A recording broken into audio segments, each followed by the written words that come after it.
40번째 66번 총 66권 중에서 40번째 시간입니다.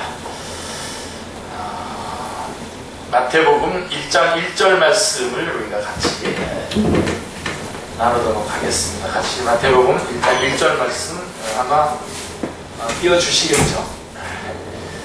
마태복음 1장 1절 말씀 같이 한번 읽겠습니다. 아브라함과 다윗의 자손 예수 그리스도의 계보라. 마태복음의 주제는 아브라함과 다윗의 자손 예수 그리스도가 마태복음의 주제입니다. 마태복음은 신약 성경의 맨 앞에 놓여있는 복음서입니다. 맨 앞에 놓여있는 복음서. 물론 여러분 잘 알다시피 이 성경이 연대별로 이렇게 쓰여진 게 아니죠. 그래서 신약 성경만 하더라도 제일 먼저 쓰여진 게 데살로니가 전서라고도 말하기도 하죠. 그래서 그런 순서대로 되어 있는 게 아니라 여러 가지 비중과 이런 것들을 두고 순서를 정했는데요. 마태복음은 신약 성경의 제일 앞에 나오는 복음서입니다. 그런데 첫 마디가 뭐라고 되어 있냐면 아브라함과 다윗의 자손 예수 그리스도의 계보라 라고 이렇게 족보로 시작하고 있습니다. 이것은 마태복음의 기록 목적과 주제를 밝히는 중요한 근거가 됩니다. 사도 마태가 복음서를 기록할 때에는 분명한 목적을 가지고 기록하는 것입니다. 놓치지 마십시오. 성경은 분명한 목적을 가지고 기록이 되어 있는 것입니다. 그리고 특별히 마태복음도 사도 마태가 특별한 목적을 가지고 기록했다라고 하는 것입니다. 그 목적은 나사렛에서 태어나신 예수님이 나사렛에서 활동하신 예수님이 하나님께서 아브라함과 다윗에게 약속하신 바로 그리스도이심을 증거하기 위해서였던 것입니다. 그래서 단순히 아브라함과 다윗의 자손 예수라 하지 않고 예수 그리스도의 계보라라고 말씀하고 있는 것입니다. 그러니까 다윗의 자손 예수 이렇게 하지 않고 예수 그리스도의 계보 이렇게 구체적으로 예수 그리스도의 메시아의 계보다라고 하는 것을 말씀해주고 있는 것입니다. 또한 복음서는 예수 그리스도의 오심만을 증거하고 있는 것이 아니라 아브라함에게 뭐라고 말씀하셨죠? 아브라함 언약 이거는 좀 올려주십시오. 창세기 22장 18절은 여러분들이 절대로 잊어버리면 안 됩니다. 창세기 3장 15절 창세기 22장 18절 창세기 3장 15절은 여러분 잘 알다시피 원복음이죠. 그리고 창세기 22장 18절은 아브라함 언약입니다.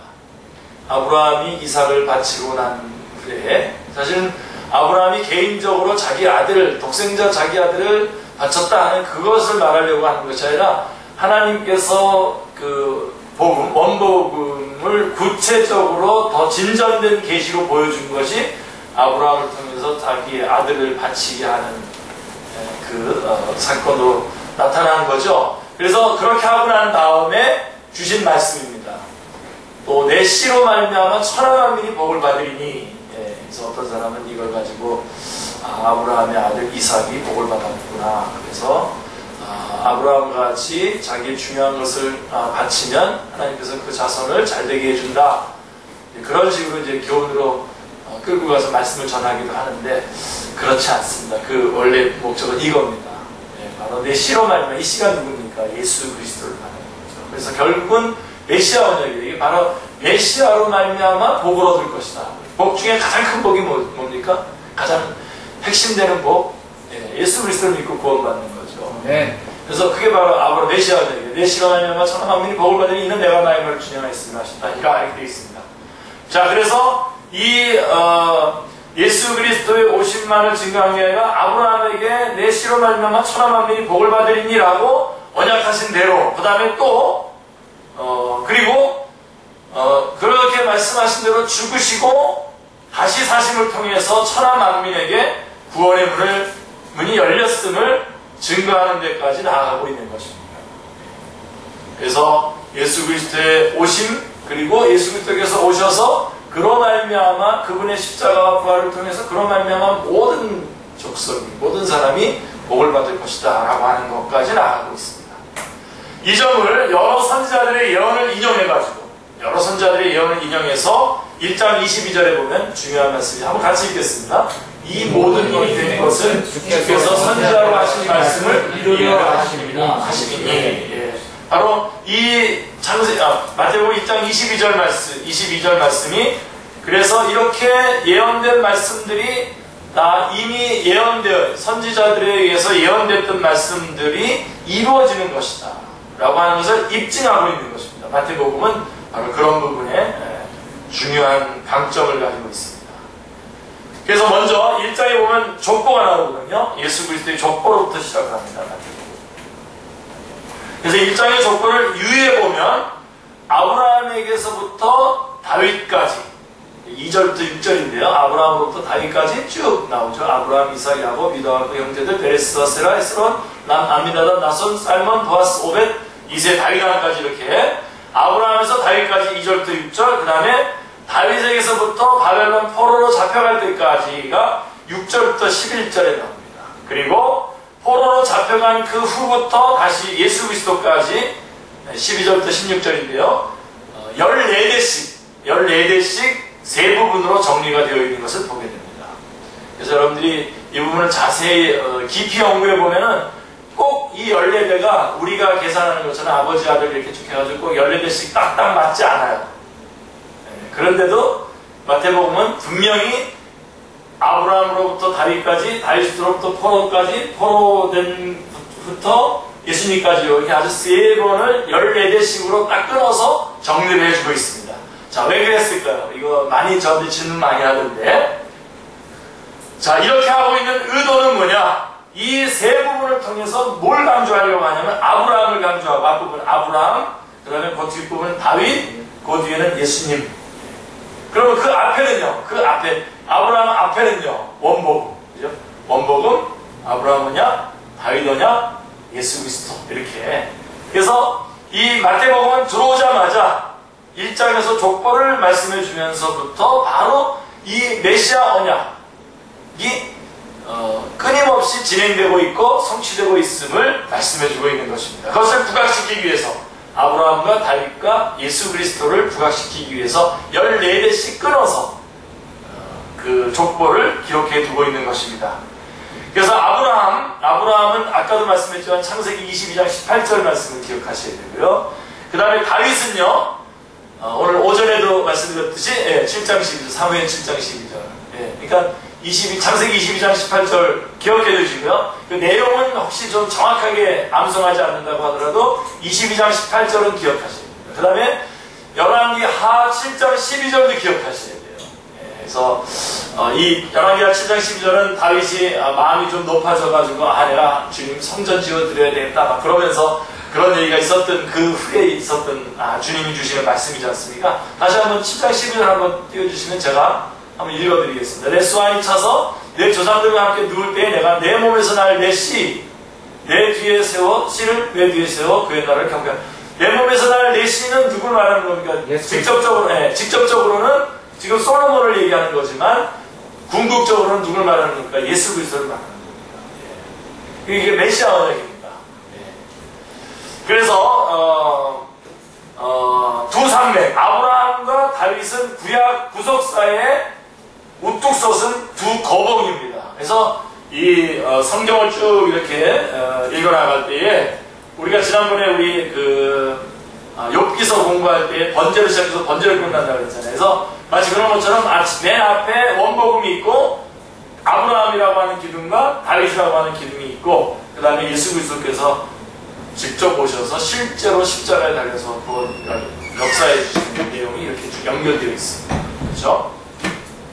그러니까 아브라함과 다윗을 놓치면 안 되죠. 그래서 이 산맥이 누군지 그리스도라고 칭하는 예수에게까지 쭉 뻗어내려온 것을 족보를 통해서 보여주려고 하는 것이 마태복음 저자의 의도인 것입니다.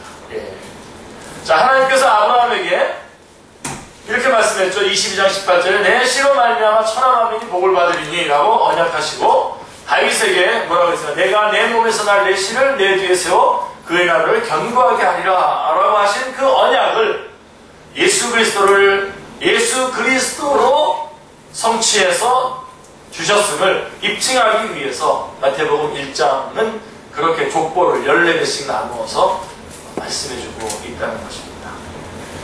그래서 그리스도의 족보를 세 부분으로 나누어서 아브라함, 다윗, 예수 그리스도를 부각시키고 있는 데는 구속사적인 명맥이 어떻게 이어져 내려왔는가를 이해하는 데에 중요한 요점이 됩니다.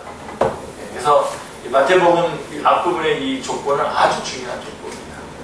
왜냐하면 이는 구약의 성도들이 어떻게 구원을 얻을 수 있는가를 나타내는 요점이기도 합니다. 정리해볼까요, 여러분? 구약에 있는 성도들은 어떻게 구원을 받았습니까? 자, 먼저 아브라함부터 다윗까지는 어떻게 구원 얻었습니까? 어떤 언약에 의해서 구원받았습니까?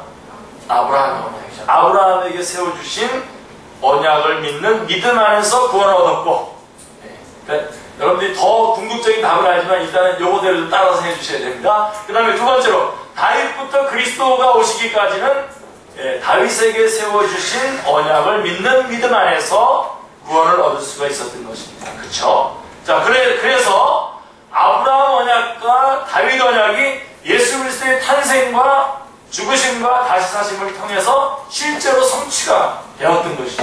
아브라함의 언약과 다윗 언약이 실제로 예수 그리스도 안에서 예수 그리스도의 탄생, 예수 그리스도의 십자가, 예수 그리스도의 부활을 통해서 완성이 돼서 성취가 된 겁니다. 그러므로 이후부터는 예수님으로부터 성취된 그 이후부터는 어떻게 되죠? 어떻게 구원받죠? 예수 그리스도의 구속을 믿음으로 말미암아 구원을 얻을 수가 있는 것입니다. 네. 정리가 되시죠? 자, 그러면 이것이 이것이 족보에서 아브라함, 다윗, 예수 그리스도를 부각시키고 있는 의도인데, 그러면 아담으로부터 아브라함까지는 어떻게 구원받았습니까? 아담으로부터 아브라함까지 아는데도 대답을 못합니다. 자신이 없어서. 해리 마칠 것 같은데. 창세기 3장 15절에 원복음이죠. 원복음이 바로 예수 그리스도가.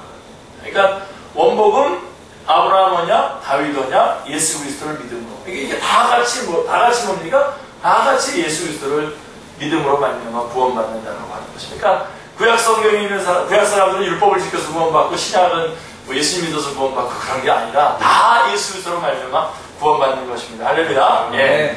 그래서 그러니까 원복음, 아브라함 언약, 다윗 언약이 별개의 것이 아니라 오직 그리스도를 보내시려고 하는 동일한 메시아 언약이라는 말씀입니다. 이처럼 1장의 족보는 중요한 의미를 내포하고 있는 것입니다. 그런데 또 하나 주목하게 되는 것은, 이제 여기서 1장의 족보에서 우리가 주목해야 되는 것은 바벨론으로 사로잡혀갈 때에 바벨론으로 사로잡혀간 후, 즉 포로된 기간, 70년간의 그 포로된 기간을 하나의 분기점으로 삼고 있다는 겁니다. 이 족보가. 그렇죠? 아브라함으로부터 시작해서 다윗까지, 다윗으로부터 포로에서부터 예수 그리스도, 이렇게 해서 또 하나의 그 바벨론의 포로 기간을 하나의 분기점으로 삼고 있다는 겁니다. 이거는 뭘 의미하는 것일까?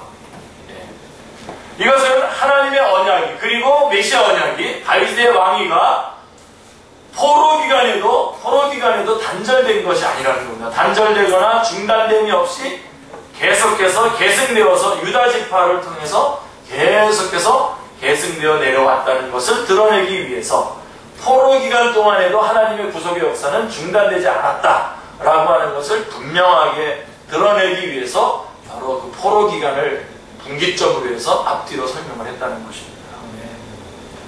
이 점에 여러분들이 분명해야만 합니다. 선지서들은 한결같이 뭐라고 얘기하냐면 포로에서의 귀환, 회복을 약속하고 있습니다. 회복을 약속합니다.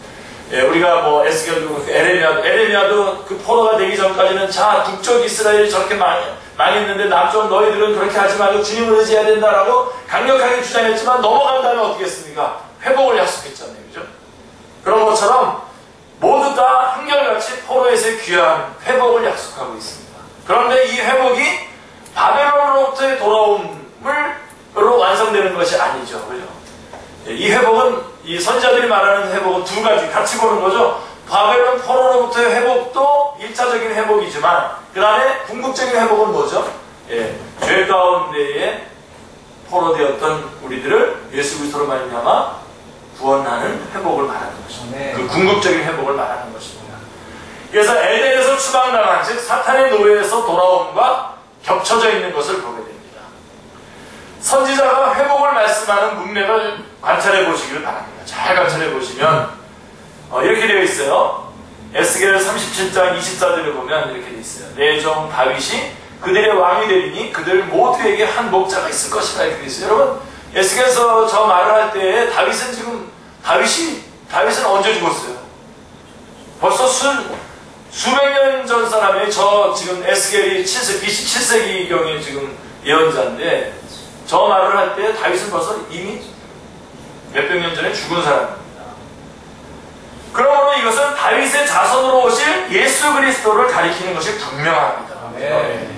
그리고 새 영을 너희 속에 두고 새 마음을 너희에게 주노니, 또 에스겔 36장에 보면 내 영을 너희 속에 두어라고 말씀하고 있는데, 이것은 새 언약이지 의문에 속한 율법적인 말씀이 아닌 것입니다. 이것은 바벨론으로부터의 포로의 귀환과 예수 그리스도를 통한 포로의 귀환을 겹친 그림으로 계시해주고 있는 것을 보게 됩니다. 그러므로 마태복음에는 구약에 대한 인용이 130회 정도 나옵니다. 130회 정도 나오고요. 그래서 이렇게 아까 우리가 읽었던 것처럼 마태복음 1장 22절, 이 모든 일이 된 것은 주께로 선지자로 하신 말씀을 이루려 하시니라 라고 하는 그 말씀. 그래서 130회가 나오고, 또 이 모든 일이 된 것은 주께서 선지자로 하신 말씀을 이루려 하십니다 라고 하는 그런 논증도 12번이나 나옵니다. 130회나 구약을 인용하고 있고, 그것이 성취됐다라고 하는 의미로 그런 논증으로 기록된 것도 12군데나 나옵니다.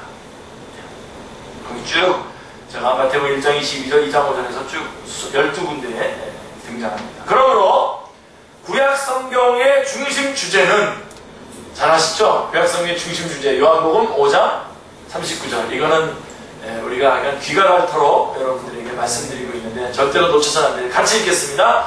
너희가 성경에서 영생을 얻을 줄 생각하고 성경을 영원히와 이 성경이 곧 내게 대하여 증언하는 것이니라. 이게 바로 구약 성경의 그 중심, 성경의 중심이 뭐냐? 구약 성경의 중심 주제가 뭐냐? 그리스도입니다. 예수님께서 나에 대해서 증언하는 그리스도입니다. 그리스도요, 이 점을 구약 성경은 어떻게 말씀해주고 있는 겁니까? 여러 부분과 여러 모양으로, 히브리서 1장 1절이 말하는 겁니다. 예수님에 대해서 여러 부분과, 옛적의 선지자들을 통하여 여러 부분과 여러 모양으로, 어떨 때는 원복음으로, 또 여자의 우선으로, 어떨 때는 어린 양으로, 유월절 양으로, 쭉 여러 모양과 여러 모습으로 조상들에게 말씀하신 하나님이라고 이렇게 말씀하고 있는 것을 보게 됩니다. 그래서 구약 성경의 중심 주제인 예수 그리스도를 구약 성경은 여러 모습으로 계시해 주셨다라고 하는 것입니다. 그렇게 말씀을 해주셔야만 바로 이제 시작으로 돌아와서 바로 그 나사렛 예수가 누구냐? 바로 그리스도다라고 하는 점을 구약 성경을 들어서 입증할 수가 있기 때문입니다. 자, 그래서 이 앞부분의 족보 부분과 이 연결고리를 우리가 같이 나눌 수 있었고요. 그러면 마태복음은 크게 두 부분으로 나눠집니다. 마태복음은 분기점이 있어요. 16장. 마가복음은 8장. 누가복음은 9장. 그래서 복음서들이 이렇게 쭉 둘로 나눠지는데, 마태복음은 크게 두 부분으로 나눠집니다. 그 분기점은 주님께서 제자들에게 너희는 나를 누구라고 하느냐. 자, 6장 15절에 이르시되 너희는 나를 누구라고 하느냐. 바로 저 부분에서 앞뒤로 달라집니다. 이것을 분기점으로 해서 전반부는 여러분 복음서의 첫쪽, 복음서의 두 가지는 이겁니다. 첫째, 복음서의 두 가지 주제가 뭐냐면, 하나는 예수님이 누구신가, 그리고 그 예수님이 무엇을 하셨는가, 이렇게 둘로 나눠집니다. 그러니까 16장 15절 앞부분까지 예수님이 어떤 분이신지를 쭉 초점을 맞춰서 말씀하고 있고, 그 다음에 뒷부분에서는 그 예수님이 왜 오셨는가를 보여주고 있는 것입니다. 그래서 전반부 16장 15절 그리고 16절에 주는 그리스도 저 살아계신 하나님의 아들이다라고 하는 제자들을 대표한 베드로의 고백을 앞뒤로 해서 앞부분에는 예수님이 누구인가, 그 다음에 그 예수님이 오셔서 하신 일이 무엇인가 하는 것을 왜 오셨는가를 분명하게 둘로 나누어서 보여주고 있습니다. 그러므로 전반부에 등장하는 기사와 이적, 앞부분에 나오는 기사와 이적은 예수님이 누구인가를 보여주기 위한 표적이라는 관점으로 보아야만 합니다. 예. 그리고 그래서 주님은 제자들을 부르셔서 그 3년 가까이 훈련시키신 후에 나를 누구라고 하느냐 드디어 물어보신 겁니다. 그게 16장 15절의 말씀입니다. 그랬더니 뭐라고 대답했습니까? 주는 그리스도시요 살아계신 하나님의 아들이시니이다 하는 고백을 들으신 후에야, 그때부터 이 고백이 있은 후에, 이게 제자훈련 원리식으로 한다면 제자훈련 원리가 8개가 있거든요. 첫 번째가 뭐냐면 선택이에요. 선택. 네, 제가 지난번에 제자도 하면서 말씀드렸는데 잊어버리셨죠? 잘하셨어요. 그래야 제가 또 해먹죠. 자, 첫 번째가 선택입니다. 선택. 그 다음에 선택한 다음에 두 번째는 동거입니다. 동거. 같이 동거. 그 다음에 세 번째는 분여입니다. 분여. 임파테이션이라고 하죠. 주님께서 같이 동거하면서 자기의 모든 것을 다 주셔요. 이거는 쉐어링이 아니에요. 주고받는 쉐어링이 아니라 임파테이션. 끊어서 주는 거예요. 내가 이것을 끊어서 주고 나면 나쪽에는 없고 저 사람에게만 있는 거예요. 그런 임파테이션. 주님은 그래서 자기의 생명까지 다 주시잖아요. 나중에. 그래서 이렇게 쭉 임파테이션을 하시다가 그 다음에 신앙 고백을 듣습니다. 그러니까 저쪽에 신앙 고백을 딱 들어요. 그게 이제 네 번째, 그러니까 선택, 동거, 분여, 그 다음에 헌신, 동거, 헌신. 헌신할 때 바로 주는 그리스도시요 살아계신 하나님의 아들이라고 하는 이 부분이 딱 나옵니다. 그래서 이 부분이 딱 되고 난 다음에 그때부터 뭐가 나오냐면 십자가에 대한 말씀이 나옵니다. 그래서 예수님께서 다섯 번째 원리가 뭐냐면 시범을 보여주고 그 다음에 제자들에게 위임을 하고, 그러면 그 위임한 거에 대한 결과를 확인해 주시고, 시험, 위임, 결과, 이것이 계속 여러 번 그 훈련이 되고 난 다음에 마지막에 딱 튀어나오죠. 재생산. 8번째 나옵니다. 선택, 동거, 분여, 헌신의 고백, 그 다음에 그러면 그때부터 주님께서 시범을 보여주시고 위임을 하시고 점검을 하시고 그 다음에 툭 튀어나오는 거죠. 제자가 되는 겁니다.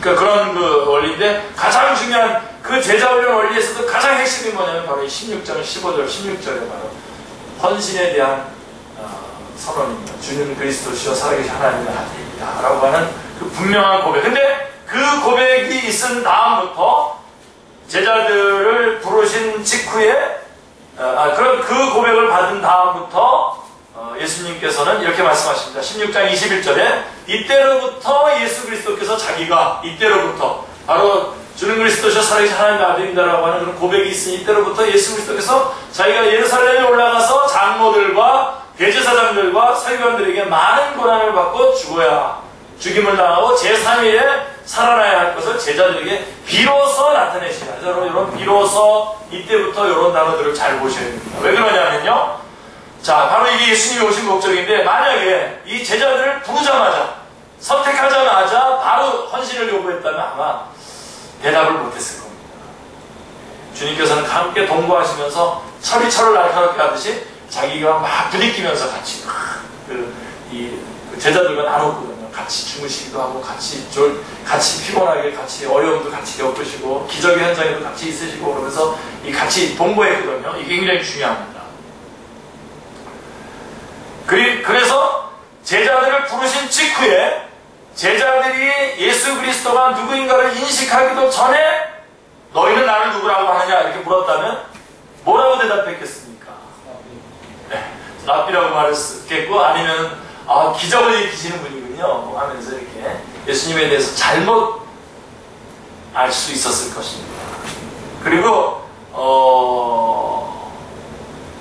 만약에 나는 이제 예루살렘에 올라가서 죽을 거다 그렇게 얘기했으면 아마 다 도망갔을 거예요.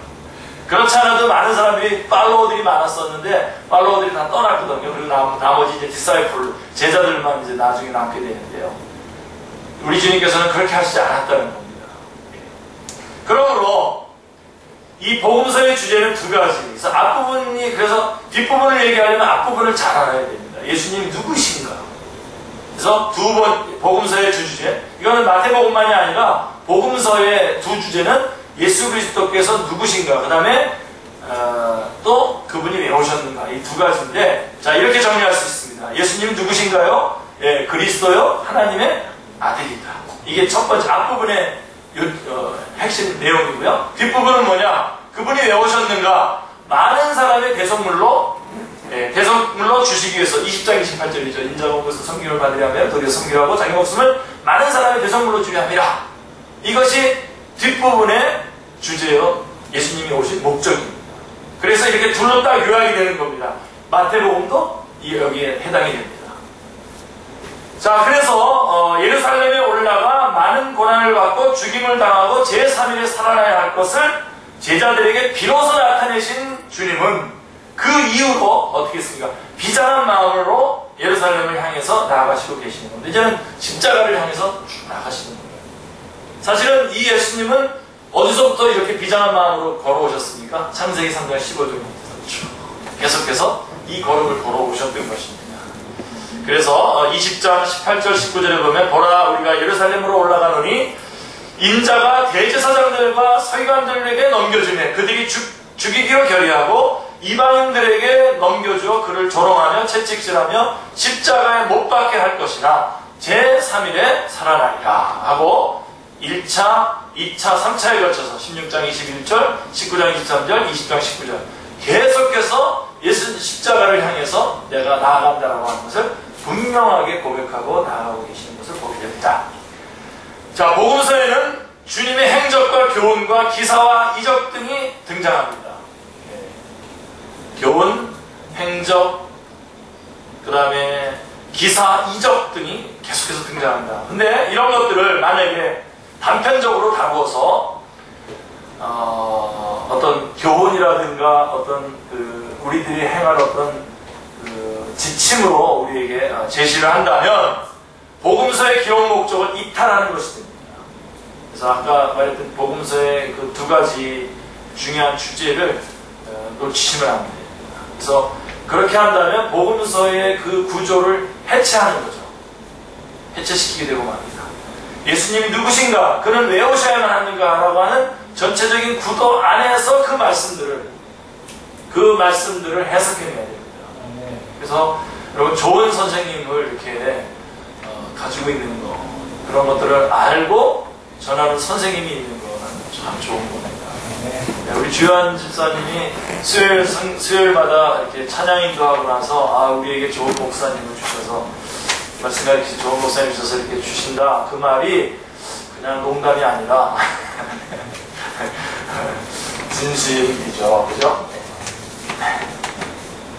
그래서 그 안에서 복음서의 전체 구도 안에서 다시 두 가지 구도가 뭐라고요? 예수님이 누구인가 그리고 예수님이 왜 오셨는가라고 하는 그 구도에 입각해서 증거해야만 구속주 되시는 그리스도가 부각이 되어서 기록 목적에 충실하게 되는 거죠.